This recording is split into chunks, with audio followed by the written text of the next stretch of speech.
Allez, feu. On y va. Ça donne, hein. On va où, Jean-Marie? On va à la plage, version estonienne. Action!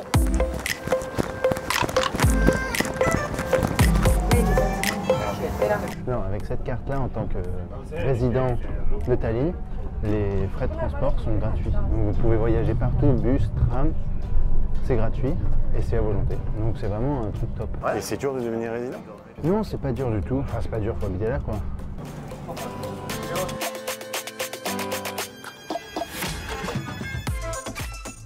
Profitez toujours des moments morts, des faux moments morts, que tout le monde croit morts, mais par exemple les transports dans le métro, dans le bus, écoutez un audiobook, lisez des articles de blog sur Medium ou sur votre blog préféré.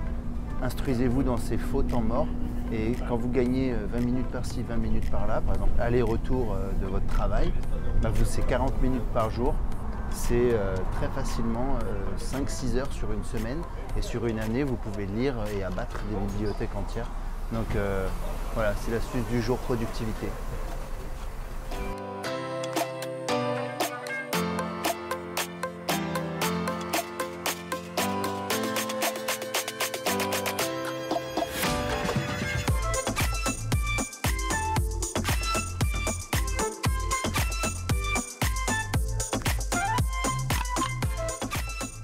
Vous appréciez sûrement autant que nous la remontée des prix du marché. Ça fait vraiment plaisir après cette grosse baisse. Mais je pense que là, on voit que de mi-mars à mi-avril, donc ça avait vraiment plateau. Donc je pense qu'on avait touché le fond et maintenant bah, ça remonte tranquillement, ça fait plaisir. On pense qu'il y a Soros, Rockefeller qui sont rentrés dans le marché des cryptos. Et là, je ne sais pas si vous avez vu, le marché classique de la bourse est en train de descendre plus ou moins fortement. Et à l'inverse, le marché des cryptos monte. Donc je pense que nos prédictions sont en train de se confirmer du fait que le deuxième trimestre sera très important pour les cryptos. Déjà de base, tous les deuxièmes trimestres du Bitcoin ont été positifs.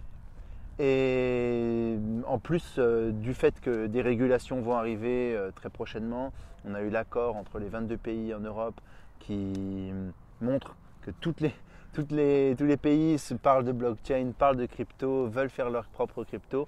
Donc on voit que le mot est sur toutes les bouches et bah, on va dans le bon sens, quoi. On va dans le bon sens. Lightning Network, on aura sûrement l'occasion de faire une vidéo dessus, va arriver bon, probablement dans les mois qui viennent. Et en ce qui concerne le deuxième trimestre, en mai, il y a énormément de conférences blockchain. On va peut-être sûrement aller à une à Prague, il y en a une à Helsinki, il y en a une autre à Stockholm. Et on va essayer d'en couvrir certaines. On est en train de discuter avec les conférences pour avoir des passes, des média passes. On va changer les plans. Et donc je pense qu'il y aura énormément d'annonces dans le domaine des cryptos.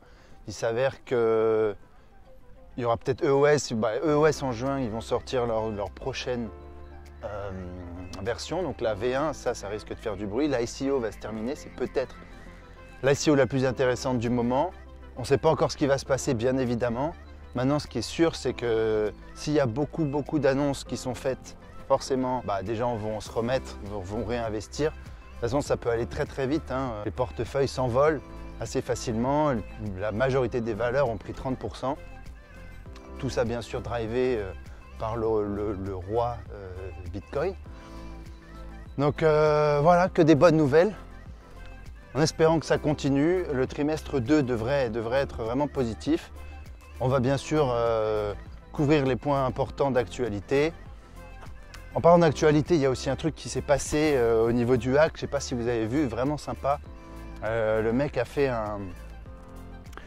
a montré son wallet avec la clé privée et la clé publique. Et il y avait un certain type de token dessus, vraiment spécifique, mais il n'y avait pas d'Ether.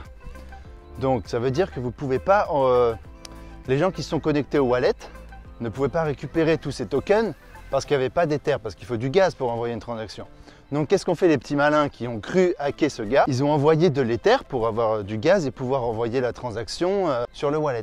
Donc ouais, le gars était malin, il a fait un script qui tournait et qui récupérait tous les Ethers entrants et qui les redirigeait vers une autre adresse publique, enfin vers un autre wallet, dont là l'autre personne n'avait bien sûr pas la clé privée.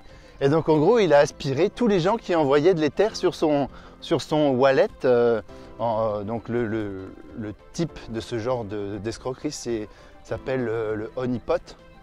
Les hackers, on les envoie vers comme les abeilles vont vers un pot de miel empoisonné. Et ben là, les hackers, ils sont allés dessus en croyant que c'était super intéressant, que le mec avait fait une grosse boulette parce qu'il donnait son wallet en mode noob sur les groupes Telegram en disant voilà comment je fais pour transférer, etc. Sauf que derrière, en fait, c'était l'arroseur arrosé. Et ceux qui ont voulu le hacker, bah, ils se sont fait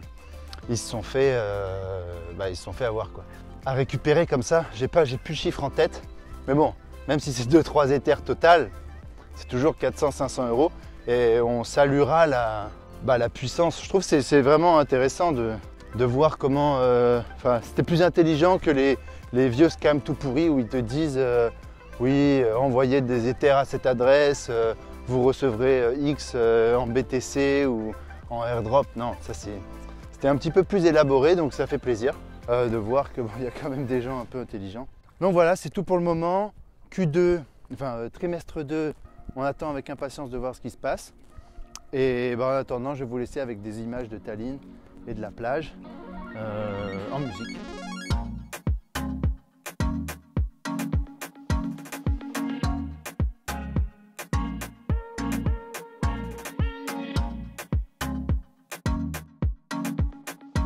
Par contre, ce qu'ils prétendent avoir fini, c'est la communication entre deux blockchains, qui est un casse-tête chinois et qui fait couler beaucoup d'encre en ce moment. On a les sidechains, par exemple avec Lisk, Plasma et le sharding sur le passage d'Ethereum en POS. Et c'est la course contre la montre pour donner au monde de la blockchain ce qu'on attend tous, cette fameuse scalabilité. Donc